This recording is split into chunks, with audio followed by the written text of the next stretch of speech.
3, 2, 1, 0. All engine running. Liftoff. We have a liftoff. 32 minutes past the hour. Liftoff on Apollo 11.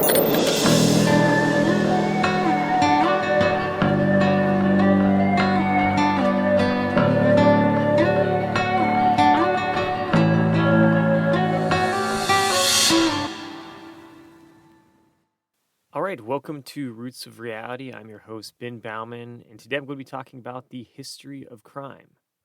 So, since the dawn of civilization, crime has plagued human societies all over the world. After all, the way that society is set up, we have never been in a world where everything is perfectly equal for all citizens. Some will be rich, some will be poor, and this economic inequality naturally creates desperation and resentment, which then can turn people towards a life of crime. This is why, going back as far as ancient times, criminal codes were being produced to punish those who have committed crimes. For example, the Sumerians, the oldest civilization known in history, criminalized murder by sentencing murderers to death. The ancient Babylonians criminalized theft, punishing the practice by death. And then there was the criminalization of drugs, for example, which occurred in the Qing dynasty in China, who made opium illegal in the 1700s. So whether in the ancient Middle East or in China, historically, or in societies all over the world, crimes have been punished, where people would agree on principles in terms of what shouldn't or shouldn't be allowed in a society so that people could be safe and that people could be living their lives without having to worry about someone trying to steal their stuff all the time. Unfortunately, today, though, crime still continues to regularly cause issues in society. For example, countries like Jamaica, Ecuador, and Haiti have some of the highest murder rates in the world, while the highest crime rates in the world occur in countries like Venezuela, Papua New Guinea, and Afghanistan. And of course, all these nations have serious poverty issues and corruption issues, which makes more and more people turning towards a life of crime. Because the poorer a society is, the more people who are going to be naturally inclined to commit crimes to try to survive or to try to get what they think is rightfully theirs. Now, in terms of good news, crime worldwide over the past 20 years has been on the downward trend, though some years it does go back up again a little bit, for example, like it did in 2020 during the pandemic. And of course, some particular crimes also increase off and on throughout the years. One particular example comes from the world of the internet, actually, which has inspired an increase in some crimes like vehicle theft. For example, since 2022, the South Korean car manufacturers Kia and Hyundai have had incredible increases in vehicle thefts in the United States and American cities across the country. And this is due to a TikTok trend highlighting the lack of security features and some of the older Kia and Hyundai vehicles. And so,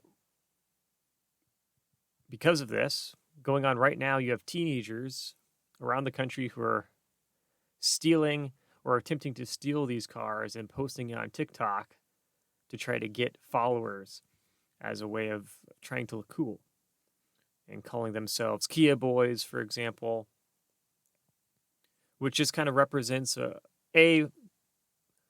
how dumb Kia and Hyundai were for allowing this thing to take place, because other vehicle manufacturers are not having this problem, so that's embarrassing for them. The other thing, though, is just highlights some of the dangers, clearly, that come from the internet, especially on social media, with teenagers becoming encouraged to commit crimes because of things that they see online. And of course, this is also happening in neighborhoods which are typically poor. And so you have a lot of kids who have nothing better going on in their lives, and then they immediately are desperate to try to look cool, to impress the people they do know in their lives, to try to get something out of their lives, resulting in rampant theft, which has gone on across the country today, with Kia and Hyundai thefts increasing in cities across the country, with some cities even witnessing theft increases of these cars up 1,000%. So next I want to turn back towards how we punish people for crimes. Because as I mentioned earlier, in the ancient world, sentencing people to death was a normal thing to do as a deterrent to prevent people from murdering or stealing from others. But despite this practice being ancient, it still is actually practiced in countries around the world, though not many. But countries like China, Iran, Saudi Arabia, and the United States are among the few countries that still to this day execute people for crimes like murder. Now, is this morally the right thing to do? Because though it may seem like a simple solution to execute a murderer, or even a punishment equal to the crime, you could claim, the idea, though, of allowing governments to execute citizens can be quite dangerous, especially if a society becomes authoritarian or is authoritarian. For instance, all you have to do is look at Chinese history or Soviet history to recognize how many people were executed just on a whim because governments could do that. So there's that aspect of this question. The other question, though, is morally.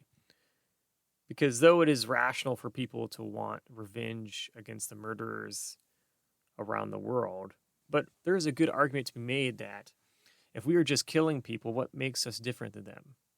If we want to prove that we are this society that has developed the ability to punish people without murder, then perhaps one could argue that a society which does this, has proven themselves capable of not seeking revenge, but rather instead can claim, though we feel this crime that someone has committed is horrific, we are not going to be murderers as well.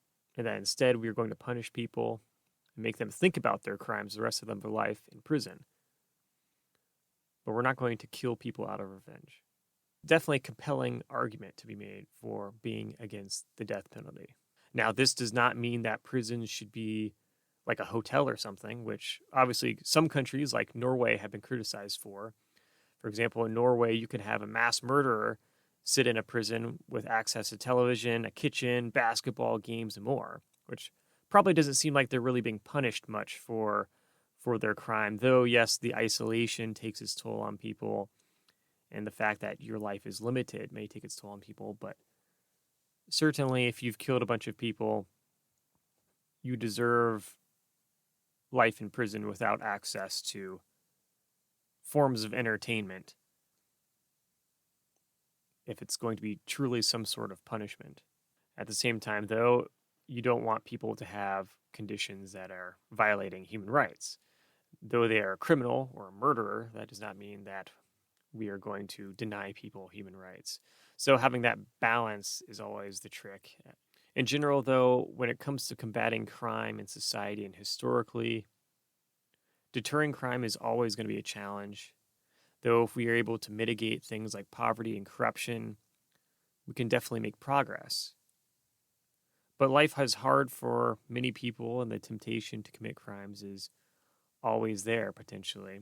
After all, we are an animal.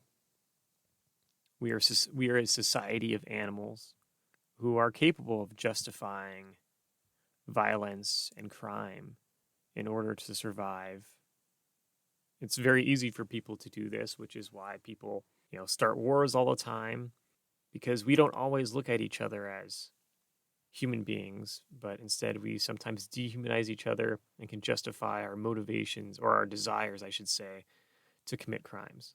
The good news, though, is that as a species, we have already proven that we are capable of progress historically because of how much crime has decreased over thousands of years in human societies. So there's always hope for the future, but we have to keep striving to be better. And we can be better. But it's always going to be hard, and it's going to take a general consensus of people to stand up and say, I want society to be better. So we will see if we can do it. But as always, remember, billions of years led to you. So make the most of it.